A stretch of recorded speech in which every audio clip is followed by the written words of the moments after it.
नमस्कार. मी भाऊ तोरसेकर. तुम्ही बघत आहात प्रतिपक्ष. मित्रांनो, हिंदीमध्ये एक चांगली म्हण आहे, उक्ती आहे. चौबे निकले थे छब्बे बनने, लौट कर आए बनकर दुब्बे. म्हणजे आता याचा अर्थ अगदी मी उलगडून सांगायला पाहिजे असं नाही. आपली क्षमता, आपली कुवत, आपली लायकी न ओळखता माणूस जेव्हा नको तेवढं धाडस करायला जातो, तेव्हा त्याचा कपाळ मोक्ष, त्याचं नुकसान ठरलेलं असतं. अशा अर्थाने ही उक्ती आहे, ही म्हण आहे. आणि नेमकी ती राजकारणामध्ये आपल्याला अनेकदा बघायला मिळते. आणि वेगवेगळ्या राज्यामध्ये, वेगवेगळ्या पक्षामध्ये जेव्हा असं काही घडतं, त्याच्यापासून राजकारणातल्या किंवा इतर कुठल्याही व्यवसायातल्या, पेशातल्या लोकांनी काही धडा शिकायला अजिबात हरकत नसते. कारण तो अनुभवातून, वाईट अनुभवातून समोरचा माणूस गेलेला आहे. पण त्याची जी परिस्थिती झालेली आहे, ती बघून जर तुम्ही आपल्या चुका टाळाव्यात, ही त्यामागची अपेक्षा असते. पण दुर्दैव असा असतो की लोक शहाणी होत नाहीत. आणखीन एक आपल्या मराठीत म्हण आहे, पुढच्या ठेच मागचा शहाणा. म्हणजे पुढचा कुठेतरी आपल्या समोर चालत असतो आणि त्याला कुठे खड्डा दगड लागून ठेच लागली, तर मग मागून येणारा जो असतो, तो खड्डा असेल किंवा दगड असेल, त्यापासून सावध होतो. असा त्या म्हणीमधला, उक्तीमधला आशय आहे. पण अनेकदा आपण बघतो की पुढच्याला ठेच लागली तर मागचा शहाणा होण्याची शक्यता फार कमी असते. कारण मागचा ऑलरेडी शहाणा असेल किंवा स्वतःला शहाणा समजणारा असेल, तर मग त्याला असं वाटतं की तो मूर्ख होता म्हणून त्याला ठेच लागली. मी खड्डा पण पार करून जाऊ शकतो, दगड पण पार करून जाऊ शकतो, आणि समोर दगड आहे का, खड्डा आहे का, हे बघायची पण मला गरज नाही. इतका आत्मविश्वासाने भारलेला जो माणूस असतो, तो पुढच्याला ठेच लागली म्हणून त्या समोरच्याचा अनुभव बघून शहाणा होत नाही. आपली कुवत, आपली अवकात याच्या पलीकडे जाऊन नको तितकं धाडस करतो. नेमकी तीच गोष्ट आज आपण उद्धव ठाकरे यांची बघतोय. अगदी मित्रांनो, 1-2 महिन्यापूर्वीची गोष्ट आहे. याच उद्धव ठाकरेंनी कारण नसताना जो गेल्या 5 वर्षापासून देवेंद्र फडणवीस आणि भाजप यांच्याशी पंगा घेतलेला आहे, त्याची कधी ना कधी किंमत मोजायला लागेल. हे कळत असून आणि काही अनुभव येत असताना सुद्धा माणूस अजूनही शुद्धीवर यायला तयार नाही. आणि म्हणून तुम्हाला आठवत असेल की 1-2 महिन्यापूर्वी कधीतरी जाहीर भाषण करताना उद्धव ठाकरेंनी देवेंद्र फडणवीसांना धमकावलं होतं, एक तर तू राहशील नाही तर मी राहीन. आता देवेंद्र फडणवीस हे परत एकदा 5 वर्षानंतर महाराष्ट्राचे मुख्यमंत्री म्हणून आलेले आहेत. आणि 5 वर्षापूर्वीच्या निवडणुकीत किंवा त्याच्या आधीच्या 10 वर्षापूर्वीच्या निवडणुकीत त्यांना जितक्या जागा मिळाल्या होत्या त्यापेक्षा अधिक आमदार निवडून आणले. आणि जी काय महायुती होती 10 वर्षापूर्वी, 5 वर्षापूर्वी, त्यामध्ये आणखी एका पक्षाची भर घालून 250 पेक्षा जास्त आमदारांचं पाठबळ घेऊन देवेंद्र फडणवीस हे मुख्यमंत्री झाले. आणि त्या मुख्यमंत्री पदाच्या शपथेला, शपथ समारंभाला हजर राहण्याची हिंमत सुद्धा उद्धव ठाकरे करू शकलेले नाही. मी हिंमत का म्हणतो मित्रांनो, हिंमत का म्हणतो? तुम्हाला आठवत असेल 5 वर्षापूर्वी उद्धव ठाकरेंनी निवडणुकीचे निकाल लागल्यानंतर देवेंद्र फडणवीसांचा विश्वासघात केला होता आणि विरोधकांची हातमिळवणी करून ज्याला जनतेने कौल दिला त्याला विरोधी पक्षात बसायची वेळ आणली होती. आणि तरीही इतका दगाफटका करून उद्धव ठाकरे 5 वर्षापूर्वी महाविकास आघाडीचे मुख्यमंत्री झाले, तेव्हा त्यांच्या शपथविधीला हजर राहण्याचं औदार्य देवेंद्र फडणवीसांनी दाखवलं होतं. आपल्याला आत्ता आत्ता ज्याने दगा दिलेला आहे अशा एका दगाबाज मित्राचा मुख्यमंत्री म्हणून शपथविधी होतोय, तर त्याला उपस्थित राहण्याचं औदार्य, मनाचा मोठेपणा देवेंद्र फडणवीसांनी दाखवला होता. आणि तेवढ्यानेही उद्धव ठाकरे यांचं समाधान झालं नाही. आपण कोणीतरी महान आहोत या भ्रमामध्ये हा माणूस गेली कित्येक वर्ष वावरतोय, त्यातून बाहेर पडायला तयार नाही. आणि म्हणून कोणालाही आव्हान द्यायचं, तोंडाची वाफ दावडायची, यातून उद्धव ठाकरे बाहेर पडायला नाही तयार. आणि त्यांच्या पक्षाचं जे काय नुकसान झालंय ते मी वेगळं सांगायची गरज नाही. मुद्दा इतकाच आहे की हे उद्धव ठाकरे देवेंद्र फडणवीसांना अपशकून करून मुख्यमंत्री व्हायला गेले आणि त्यांचे बजरबट्टू किंवा काय असेल ते चेले चपाटे उद्धव ठाकरेंना थेट पंतप्रधान बनवण्यापर्यंत जात होते. ते मुख्यमंत्री पद 2 महिन्यापूर्वी आपल्यालाच मिळालं पाहिजे म्हणून उद्धव ठाकरे हट्ट धरून बसले होते. आणि आता विरोधी नेतेपद सुद्धा विधानसभेमध्ये उबाठा शिवसेनेला मिळण्याची शक्यता नाही. हे चित्र स्पष्ट झाल्यानंतर पाय जमिनीला लागलेत. आणि तिथे मग चौबे बनने निकले थे छब्बे, लौट कर आये बनकर दुब्बे. हे मी का म्हणतोय, मला ती हिंदीतली म्हण का आठवली, तर जे उद्धव ठाकरे 15-20 वर्षापूर्वी, 10 वर्षापूर्वी मुंबईचा महापौर आपला असला पाहिजे यासाठी आटापिटा करत होते, अगदी 2017, 7 वर्षापूर्वी, ते उद्धव ठाकरे आपल्या इशाऱ्यावर मुख्यमंत्री बनवले जातील इतके मस्तवाल झाले. आणि आपण मोठा भाऊ आहोत हे सिद्ध करण्याच्या नादात त्यांनी स्वतःचं किती नुकसान करून घेतलं हे आता सगळ्या जगाला माहिती झाले. आणि एवढं सगळं राजकारण करून 5 वर्षानंतर माणूस कुठे पोहोचलाय, तर परत एकदा महापालिकेवर भगवा फडकवायचा आहे. मित्रांनो, 1968 साली शिवसेनेने पहिल्यांदा मुंबई महापालिकेची निवडणूक लढवली, तेव्हापासून महापालिकेवर भगवा फडकवायचा आहे ही कायमची घोषणा राहिलेली आहे. आणि अगदी 2017 मध्ये म्हणजे बाळासाहेब ठाकरे यांच्या निर्वाणानंतर सुद्धा उद्धव ठाकरे यांचं लक्ष महापालिकेवरच होतं. आणि आज 5 वर्षानंतर मुख्यमंत्री पदाची 2.5 वर्षाची कारकीर्द झाल्यानंतर परत लक्ष काय आहे, तर मुंबई महापालिकेवर भगवा फडकवायचा. निदान मुख्यमंत्री नाही, महापौर आपला आणू. अरे मग तुम्ही होता कुठे? देवेंद्र फडणवीसांना तुम्ही धमकावत होता, एक तर तू राहशील किंवा मी राहीन. तितकी उर्मट, उद्धट, कठोर भाषा देवेंद्र फडणवीसांनी उत्तर देताना सुद्धा वापरली नाही. पण जगाने बघितलं की शिल्लक कोण राहिलाय आणि कोणाला तोंड दाखवायला सुद्धा जागा राहिलेली नाही. भ्रांत पडलीये ती परत एकदा मुंबईचा महापौर शिवसेनेचा कसा आणायचा. सलग 25 वर्ष ज्या पक्षाने देशाची आर्थिक राजधानी असलेल्या मुंबईवर, मुंबईच्या महापालिकेवर आपली अधिसत्ता गाजवली. अगदी उद्धव ठाकरेंचे चिरंजीव सुद्धा मुंबईच्या महापौराला कप्पदार्थ मानत होते.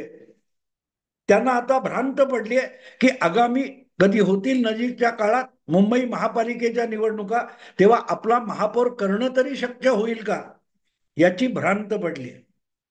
ही वेळ दुसऱ्या कोणी त्यांच्यावर आणलेली नाही, ना भाजपने आणलेली आहे, ना एकनाथ शिंदेने आणलेली आहे. आपली क्षमता नसताना जेव्हा माणूस जुगार खेळतो, तो जुगार त्याला रसातळाला घेऊन जात असतो. आणि त्याचा हा सगळ्यात मोठा पुरावा आहे. मला वाटते 15-20 दिवसापूर्वी मुख्यमंत्रीपद विसरा, महापौर पद तरी शक्य आहे का असा व्हिडिओ केला होता.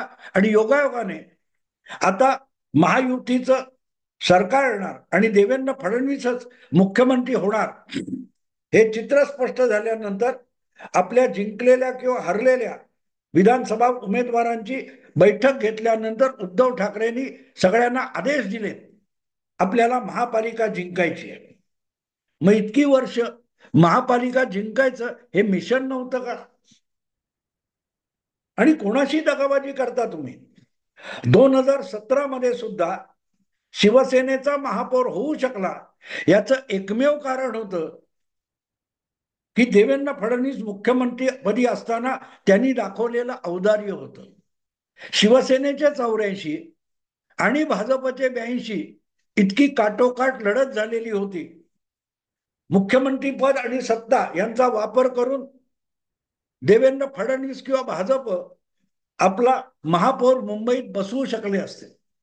पण जेव्हा आपण सत्तेत एकत्र आहोत, युतीचं सरकार राज्यात आहे, तर आपसात बेबनाव नको म्हणून कुठलंही सत्तापद न मागता भाजपने आणि देवेंद्र फडणवीसांनी एकतर्फी पाठिंबा देऊन टाकला. उद्धव ठाकरेंना एकतर्फी पाठिंबा देऊन टाकला होता की करा तुमचा महापौर, आम्ही महापौराच्या स्पर्धेत नाही.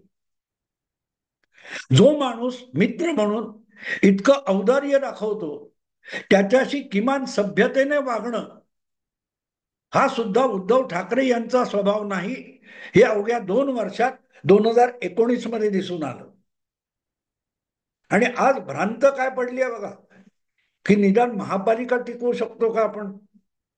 अर्थात उद्धव ठाकरेच मुख्यमंत्री असताना महाराष्ट्रातल्या एक एक करत सगळ्या महापालिकांच्या मुदती संपत गेल्या आणि पराभवाच्या भीतीनेच उद्धव ठाकरे मतदाराला सामोरे जायला तयार नव्हते, म्हणून 2 वर्षापेक्षा अधिक काळ 2.5-3 वर्ष उलटत आली.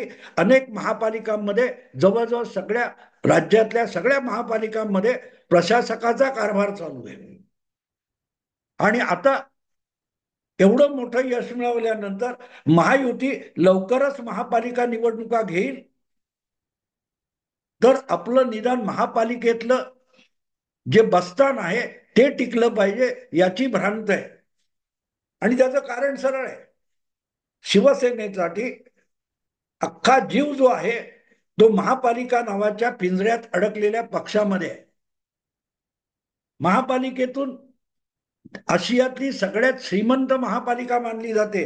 केरळ सारख्या किंवा अनेक राज्यांच्या आर्थिक संकल्पापेक्षा अर्थसंकल्पापेक्षा मुंबईचा महापालिकेचा अर्थसंकल्प मोठा असतो आणि त्यामुळे त्याचे अर्थपूर्ण लाभ आजपर्यंत उद्धव ठाकरे किंवा त्यांचा गोतावळा किती घेत आला हे वेगळं सांगायची गरज नाही.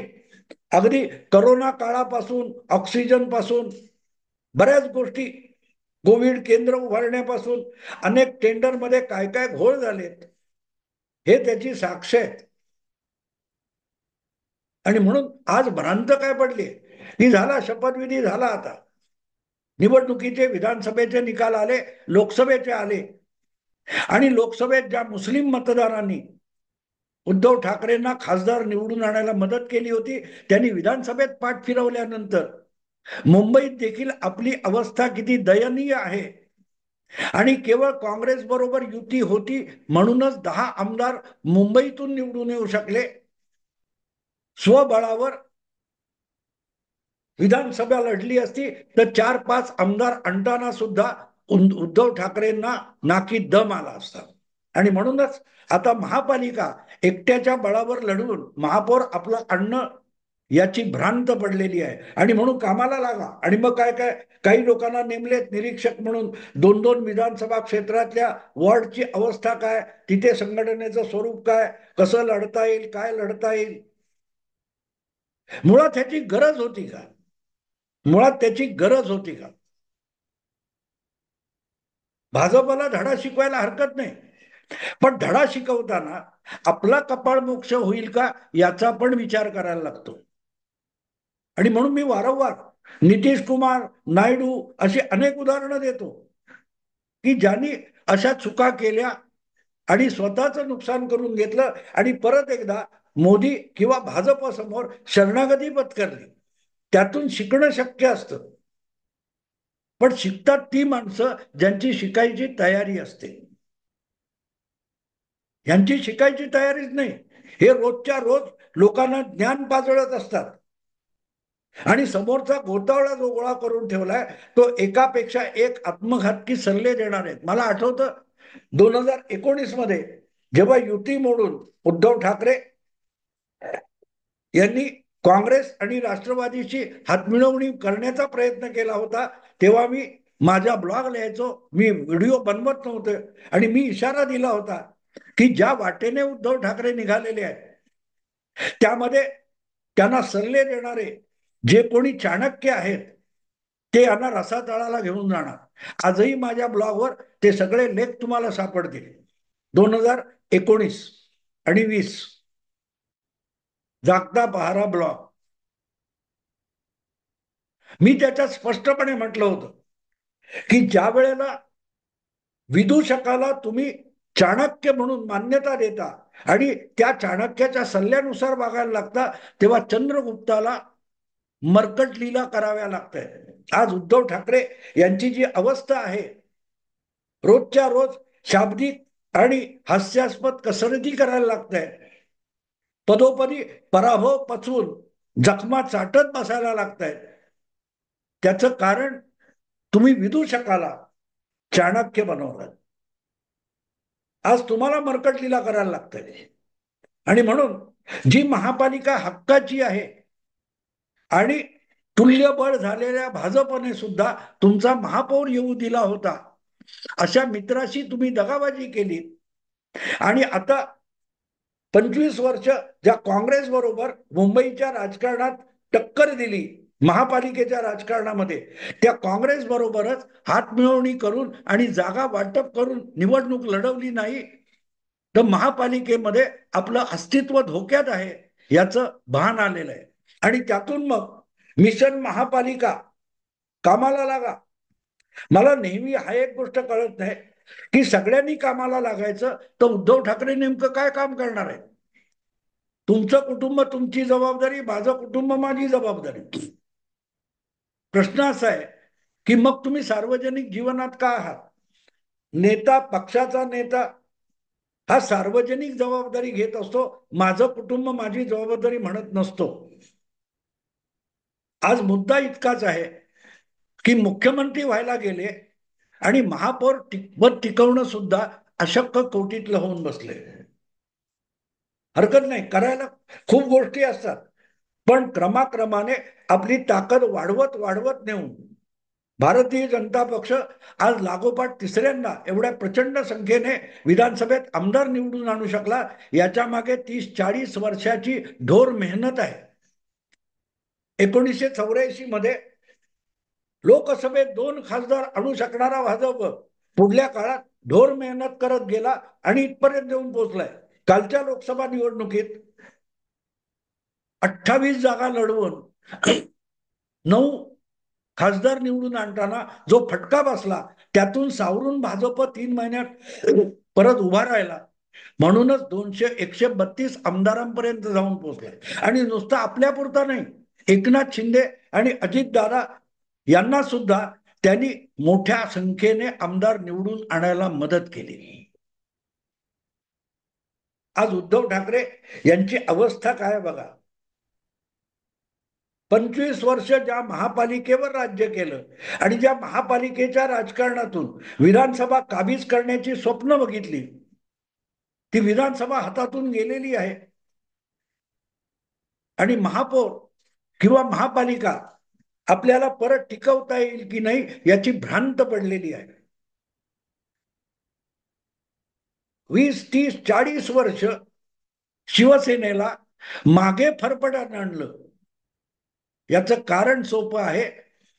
रोज सकाळी जे विदूषकी चाळे चालतात, त्या विदूषकाला तुम्ही चाणक्य बनवलं तर तुम्हाला मर्कट कराव्या लागणार. हे भविष्य वर्तवलेलं होतं आणि ते भविष्य वर्तवायला पत्रिका बघावी लागत नाही, थोडासा राजकीय अभ्यास लागतो, थोडंसं तर्कशास्त्र समजावं लागतं. आज शिवसेनेची जी दुर्दशा आहे, ती दुर्दशा दुसऱ्या कोणी तुमच्यावर आणलेली नाही, तुम्ही ती ओढवून आणलेली आहे. भाऊ पसरून या दुर्दशेला आमंत्रण दिलं होतं आणि म्हणून त्या शपथविधीला उभं राहण्याचं औदार्य देखील तुम्हाला दाखवता आलेलं नाही. यालाच मानसिक दृष्ट्या मनाने स्वीकारलेला पराभव म्हणतात. आणि जेव्हा तुम्ही मनाने पराभूत असता तेव्हा कुठल्याही लढाईच्या आखाड्यात उतरून, रणांगणात उतरून कुठलीही लढाई जिंकणं तुमच्यासाठी अशक्य कोटीतली गोष्ट होऊन जाते.